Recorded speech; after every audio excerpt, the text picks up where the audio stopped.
시청자 여러분 안녕하십니까. 화요일에 아침에 내일 경제입니다. 요즘은요, 사만삼이라는 새로운 말이 등장했습니다.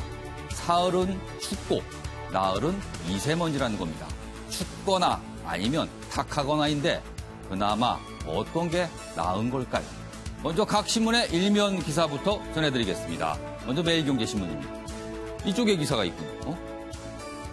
고용부 일자리는 못 만들고 자체 직원만 17% 늘렸다. 일자리를 만드는 게 주무인 고용부. 본인들 일자리만 늘어났다는 내용이네요. 구멍난 일자리 예산 매일경제신문이 요즘 계속 읽고 있는데요. 공무원 평균 증가율의 5.5배나 더 많이 늘었다고 합니다. 여기 보시면요. 2016년 말에는 5,800여 명. 그러나 2년이 지난 지금 6,800여 명. 이래서야 되겠습니다. 자, 다음은 중앙일보로 가겠습니다. 최저임금 주 52시간 감속 나섰다. 문재인 대통령의 발언과 정부 정책 기조에 대해서 소개하고 있군요.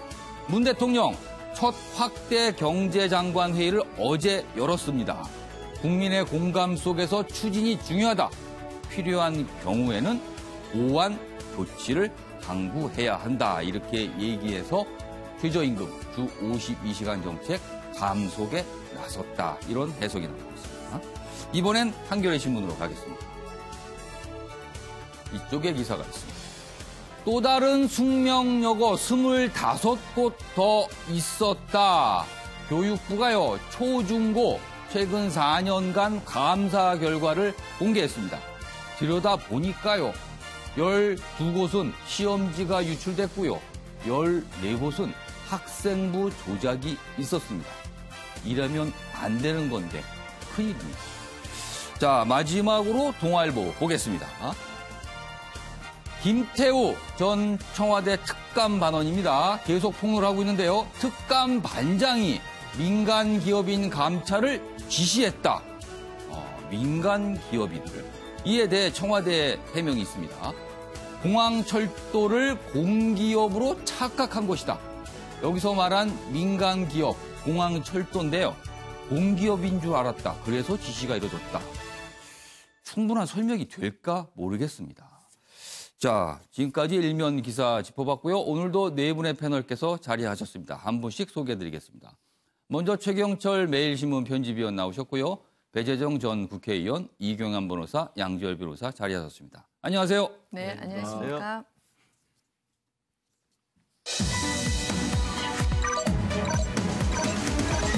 오늘자 신문 기사의 핵심을 정리한 아침을 여는 키워드입니다. 첫 번째 키워드, 청와대 불순물 정보가 있다. 그리고요, 2부 자리까지 들고 가나 이런 말을 한 분이 있습니다. 곳곳에 시험지 유출. 마지막으로 어머니의 마지막 말. 이렇게 4개의 키워드로 정리했습니다. 자, 그럼 1시간 동안의 신문 브리핑 본격적으로 출발해 보겠습니다. 첫 번째 내용은요. 청와대 전직 특감 반원 폭로 논란입니다. 첫 번째 기사 보겠습니다. 경향신문이군요. 청와대 규정 벗어난 감찰 논란. 그러나 지시도 활용도 한 적이 없다. 일단 이렇게 해명을 했습니다만 파문은 이어지고 있습니다. 내용 자세히 보죠. 전 특감 반원, 전직 총리 아들 은행장 등 정보 수집했다. 이렇게 주장하고 있습니다. 그러나 청와대는요. 수집돼 묻어온 불순물 정보일 뿐이다. 걸러져서 폐기했다. 그리고 이런 폭로 문제 있다. 수사 의뢰한다. 이렇게 밝히고 있어요. 그리고요. 흑산도 신공항 반대한 전 환경장관 감찰을 지시했던 또 다른 폭로도 이어지고 있습니다. 자, 지금 이 사태 과연 어떻게 봐야 될지 일단 청와대의 해명이 있습니다. 영상으로 보고 이어가도록 하죠. 김 수사관의 작성한 검증되지 않은 첩보 보고는 특감반 데스크, 특감반장, 반부패 비서관 등 3단계의 검증 절차를 거쳐 업무 범위에 해당하지 않거나 그 내용의 신빙성이 인정되지 않는 경우 폐기됩니다. 그 점을 잘 알면서도 김 수사관이 허위 주장을 하고 있는 것입니다. 오늘 법무부에 추가로 징계 요청서를 발송했습니다. 나아가 대상자의 행위는 징계 사유일 뿐만 아니라 형사처벌 대상이므로 법적 조치도 강구하겠습니다. 네. 최영철 편집이요? 네. 자, 전직 특감반원의 폭로는 연일 이어지고 있고요. 청와대의 반박도 강도가 세지고 있습니다. 미꾸라지라는 표현이 등장했다가 어제는 불순물이라는 표현도 또 등장을 했습니다. 굉장히 강도가 셉니다. 지금 이 상황은 어떻게 보세요? 청와대가 굉장히 분노하는 모습이 예. 보이고 있습니다. 어제 김의겸 대변인도 예. 오후에 2번씩이나 브리핑을 했고 예. 그다음에 뉴스가 뜰 때마다 지금 그 출입 기자들한테 전부 문자 예. 메시지를 보내서 그렇습니다. 긴 문장에 해명을 하고 있는데 사실 그 해명이 좀 왔다 갔다 하기도 하고 그 해명이 조간신문에 뒤집히기도 하고 예. 그래서 여러 가지 곤혹스러운 것 같은데 특히 민간인 사찰일 부분에 대해서는 문재인 정부가 굉장히 따가워하는 부분이 아닌가. 그렇죠. 사실 문재인 정부는 국정원의 국내 정보 수집을 중단한 정부 아닙니까? 예. 그마저도 굉장한 결단을 한 정부인데 예. 그런데 청와대에서는 국정원의 정보는 그렇게 막아놓고 청와대는 특감반원을 동원해서 인간인에 대한 사찰을 계속 진행했다는 것은 굉장히 의아스럽기도 하고요. 그렇습니다. 사실 그것이 국정수행의 일환이라고 청와대는 밝히고 있지만 예. 그것이 왜 국정수행의 일환인지에 대해서 많은 국민들이 의아해하고 있습니다. 특히 가상화폐를 갖고 있는 사람들에 대해서 예. 그 사람들이 왜 가지고 있는지 예. 얼마만큼 가지고 있는지를 예. 청와대가 알아야 된다는 것은 정말 납득하기 어려운 부분이 아닌가. 남의 주머니에 돈 10,000원짜리 2장이 있는지 5장이 있는가를 청와대가 굳이 알아야 하는가. 예. 그것을 갖고 정책을 만들어야 하는지 예. 굉장히 의문이 가고요. 예. 이 부분에 대해서 청와대가 좀 더 명확한 해명을 내놓고 거기에 대해서 국민들께 진실하게 예. 소명할 필요가 있다고 생각합니다. 공직사회 기강을 잡기 위한 부분이다. 아니다. 민간인 사찰 부분이다. 그 경계선이 굉장히 묘하게 돼 있거든요. 그래서 이 부분에 대한 시각도 완전히 다른 것 같은데 자, 배재정 전 의원님. 지금 보면은요. 청와대와 6급 공무원 간의 격돌로 비춰지고 있습니다. 네. 이런 상황 청와대 일단 기본적으로 다른 문제는 다 떠나더라도 청와대 내부의 기강 문제하고는 좀 연결될 수 있을 것 같아요. 이 부분은. 네, 저는 먼저 이런 모습을 보이는 것 자체가 국민들께 참 송구한 일이라는 생각이 좀 듭니다. 그런 면에서는 저도 죄송하다는 말씀을 좀 드려야 될 것 같고요. 다만 청와대가 문재인 정부 청와대가 민간인 사찰을 지시했거나 했다고 저는 믿지 않습니다. 아마 많은 국민들께서도 믿지 않으실 거라고 생각하고 우리 편집위원께서도 말씀을 하셨습니다만 국정원의 이 정보 수집까지 금지를 시킨 그렇죠. 것이 문재인 정부지 않습니까? 그런데 금방 말씀하신 가상화폐의 경우에는 거의 한 2년 정도 뜨거운 논란이 되었었고 이 가상화폐에 대한 정책은 현재도 정부가 이 세계적인 금융 흐름을 보아가면서 결정하겠다 이런 정도로 좀 복잡다단한 일이어서 그런 내용에 대해서 정보가 필요했을 수는 있으나 그것이 민간인 사찰이라고 저는 생각하지 않고요. 아무튼 이 문제가 더 이상 이렇게 국민들께 송구한 모습을 보이지 않고 좀 깔끔하게 정리가 되었으면 하는 바람을 가지고 있습니다. 자, 청와대가 적극적으로 해명을 하고 있고요. 그다음에 대응 조치를 내놓고 있지만 아직도 여러 가지 풀리지 않는 지점들은 남아 있습니다. 그래서 그와 관련된 기사 2가지 저희가 준비했는데 연속해서 좀 보겠습니다. 첫 번째는 동아일보 기사를 좀 보겠습니다. 여기 보시면요. 공항철도 사장 경찰 수사받던 시기에 청와대 인사가 전화를 했다. 이런 얘기가 나왔어요. 내용 보면요. 특감반장 민간기업 감찰 지시 논란. 이 전직 특감반원이 폭로한 문건에는요. 2041년 돼야 국가 소유 이런 표기가 있는데 민간인 줄 몰랐다는 청와대 해명. 약간 의문이 들지 않느냐. 이렇게 동아일보는 전하고 있고요. 일각에서는 사장 교체 노린 제보 가능성. 여러 가지 제보가 들어서 청와대가 뭔가를 했는데 그 부분이 지금 드러난 게 아니냐. 이런 지적들이 나오고 있습니다. 자, 또 다른 기사도 있는데요. 이 부분 역시 아직 명쾌하게 해명이 되지 않고 있는 것 같습니다. 그 내용 보겠습니다. 조선일보입니다. 무혐의 됐다던 우윤군 1,000만 원 취업 청탁 의혹과 관련된 돈이죠.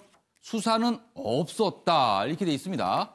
청와대 불이건 처리된 사건이라며 김태우 주장 허위다 이렇게 얘기를 했었는데요. 알고 보니까 검찰 쪽에서는요. 부동산 업자 진정서만 내고 고소장을 내지 않아 정식 수사는 하지 않았다 이렇게 돼 있습니다. 그렇다면 청와대 설명이 좀 뭔가 사실과는 거리가 있었던 거거든요. 그래서 이런 내용들이 자꾸 나오면서 청와대가 지금 뭔가 속 시원하게 설명을 하지 못하는 거 아니냐 이런 지적 받고 있습니다. 자, 이규환 변호사, 지금 상황을 어떻게 좀 보고 계세요?